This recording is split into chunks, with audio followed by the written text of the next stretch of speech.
Welcome back to this supersized Friday summer edition of All In. I'm Chris Hayes. Last night's January 6th committee hearing introduced two more loyal Trump officials, Republicans who were in the White House on January 6th, until Donald Trump's actions that day kind of, well, broke them. To me, his refusal to act and call off the mob that day and his refusal to condemn the violence was indefensible. And so I knew that I would be resigning that evening. Mr. Pottinger, when you made the decision to resign, did you walk out of the White House immediately? No, I wanted to first talk to my immediate boss, that was the National Security Advisor, Robert O'Brien. So I ended up staying at my desk through the night. When Robert O'Brien arrived back at the White House the next morning, the morning of the 7th, I debriefed with him and left for the last time.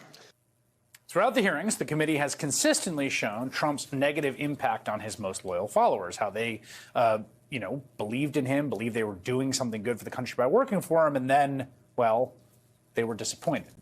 It was something that Vice Chair Liz Cheney was explicit about last night. By our count, at least 15 of the 20 in-person witnesses at the hearings this summer have been Republicans, conservatives, whether Republican officials or former Republican judges, legendary conservative judges like Michael Luttig.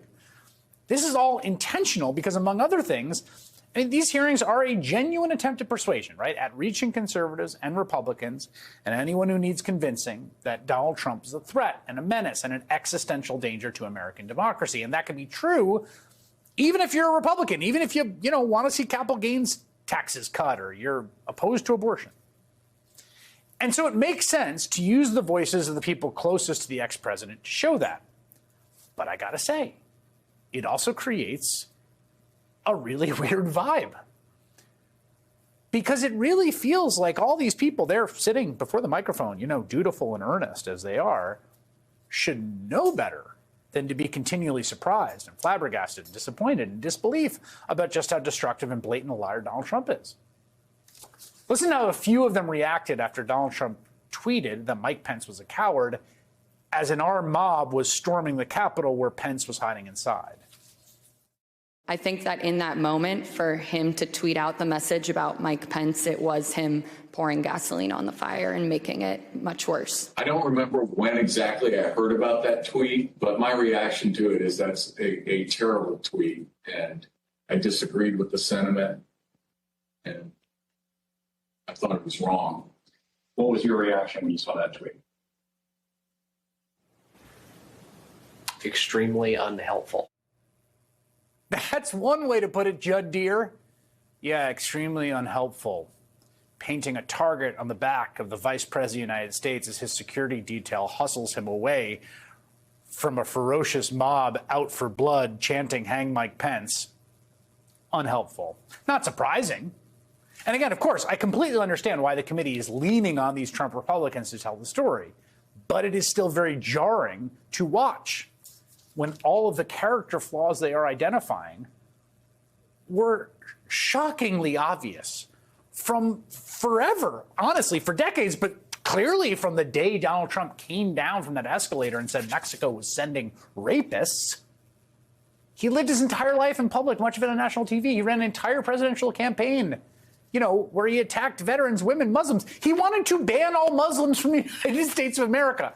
That itself, utterly disqualifying. Just right there. That's it. Boom. The line. I would like to think we all knew who he was before he became president. This reaction from former Trump supporters, the people who are being called to testify for the committee, it's fascinating at some level to watch. I mean, just in a kind of like human trauma sense, because it's broadly applicable to literally millions of people. We were just talking to Sarah Longwell about this, right? I mean, the Republican Party right now is a coalition of the diehard MAGA folks, the people who would walk through fire for Trump, and the people who once supported Trump and hate liberals, right? They're just Republicans. They'll vote for the Republican nominee. Maybe they're not hardcore Trump people. They think he gets a bad rap. He's kind of annoying to them. So these hearings are creating a clear delineation between these two groups. And these revelatory moments are displaying a true study in the depths of human denial. And I got to say, I've watched the hearings thinking that a lot of it was performance of false naivete. And I think that's true, especially for people like Bill Barr and Pat Cipollone. Still think that.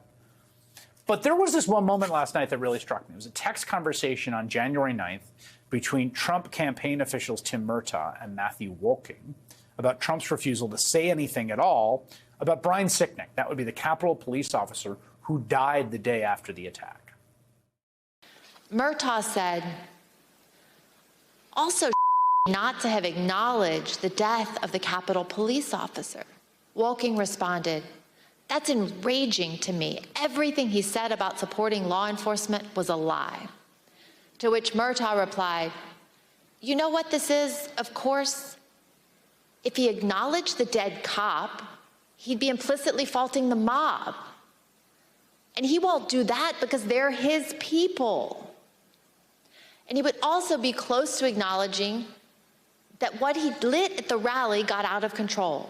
No way he acknowledges something that could ultimately be called his fault. No way. It's like you can see the light bulb coming on over the head of the Trump staffer, like mid-text. You can see the Trump illusion fading away, just like in these texts that Trump's former campaign manager, Brad Parscale, sent on January 6th, saying, quote, a sitting president asking for civil war. This week, I feel guilty for helping him win. Now, those sentiments are fleeting. A lot of these people have just gone back to being Trump people, so do with that what you will. But you have to hope that other people watching the hearings are having the moment that these two guys did and seeing Donald Trump now the way they should have seen him from, well, the very beginning.